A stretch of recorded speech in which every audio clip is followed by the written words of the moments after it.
Dear students, I am Hemangini Vyas from Nelson's Higher Secondary School. Today I will be explaining 12th standard literature and the topic is Mahakavi Magha.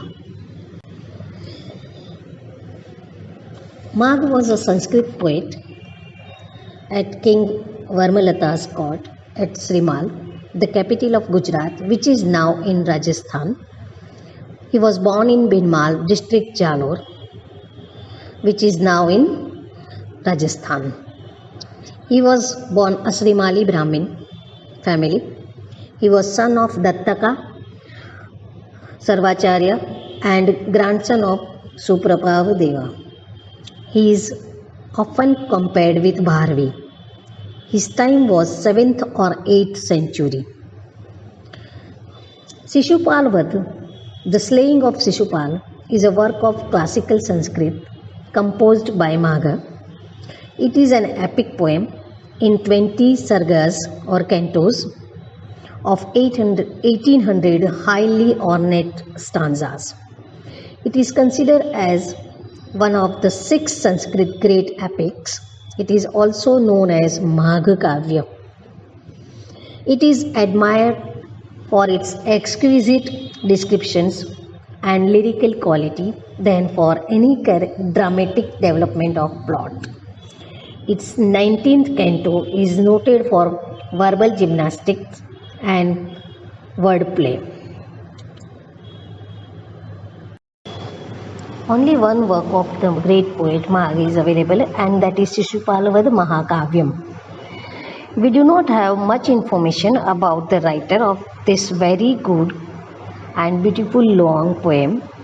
Still, however, he is believed to have lived somewhere between the 7th and 10th century, and that he lived in Binmal or Srimal, that is on the border of present Gujarat and Rajasthan. He was a Srimali Brahmin. Shishupal Vadh is considered to be one of the 5 epics of Sanskrit literature. There are 20 sargas in it. The sources of its story is the Sabha Parva of Mahabharata. The killing of Shishupal, the Chedi king, is at the center of the story. The main ras is dominant emotional theme of this poem is Veera Rasa, courage. It is said for this poem that Nava Sargagate Maghe Nava Shabdo na Vidyate. It means a reader, when finishes reading all the 9 chapters of Shishupal Vadh, will not find any word that he doesn't know. In the same way, it is also said that one will take the whole life to finish reading this book. Meghe Stradha Maghe Gatay Vayam. Meghe Maghe Gatam Vayam. The entire life you will be reading this book and you can't finish it. Such valor or such elements are there in it. This means that the whole life may pass to study the book. Meghdut by Kalidas and Shishupal Vadh by poet Magha. 2 books are compared here, Meghdutam by Kalidas and Shishupal Vadh by Magha. So the scholars of Sanskrit literature, they will pass their entire life in studying these 2 books only.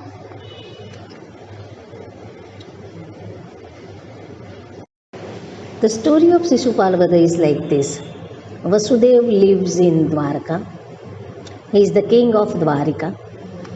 One day Narad goes there. He has a message of Indra to convey to Sri Krishna. Reading the message to Sri Krishna, he says that there is much increase in the harassment by Shishupal. So he needs to be slain. Sri Krishna hears this message. On the other hand, Sri Krishna has to go to attend the Rajasuya Yagna to be performed by Yudhishthir. Sri Krishna confers with Balaram and Uddhav to decide to give preference to which activity out of the 2 to kill Shishupal or to attend the Rajasuya Yagna. As per the advice of Uddhav, Sri Krishna decides to attend the Yagna. There is Raivataka mountain, that is today's Girnar, on the way to Hastinapur from Dwarika. Here the poet has given very beautiful description of this mountain. When Yudhishthira learned that Sri Krishna has crossed the river Yamuna, he goes there to welcome him. Sri Krishna enters Hastinapur, Indraprastha, with Yudhishthira. At that time, women of the city stand on both the sides of the road to have a glance to see Sri Krishna. The poet Magh has given exquisite description of these women, the facial expressions of their faces, and the poet Magh thus has proved that he is the great poet. Before the ceremony of Yagna, Sri Krishna is worshipped. At that time, Shishupal, uttering bad words,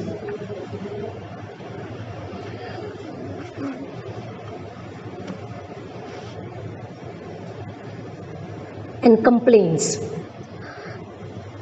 Bhishma challenges Shishupal.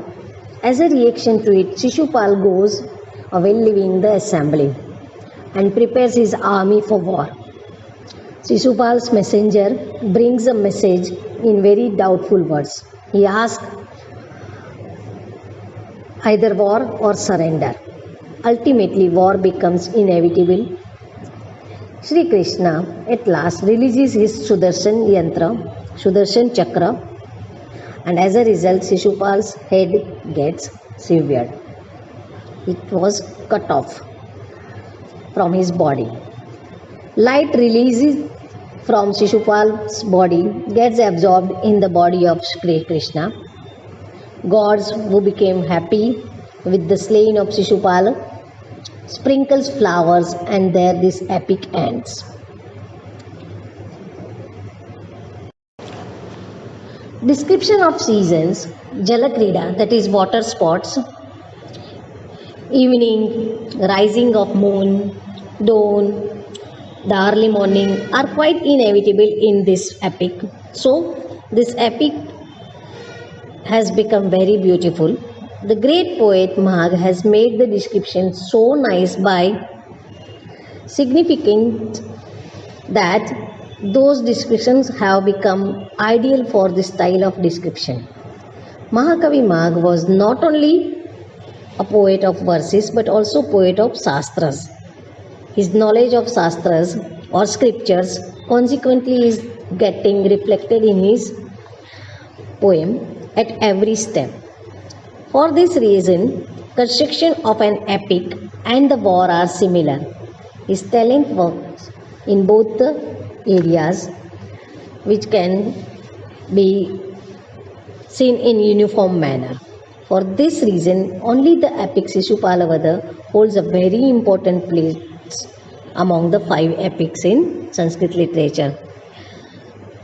Magh is considered as Ghanta Magh because the description of the sun and the moon on both the sides of Raivataka, means Girnar mountain, is described here very beautifully, and he has compared the mountain Raivataka with an elephant and the sun and the moon as 2 bells on both the sides of elephant, and that's why he was famous as Ghanta Magh. Magh is compared with Bharvi too, because when Magh is there, Bharvi's position and Bharvi's power is decreasing. So that is also described here in this poem.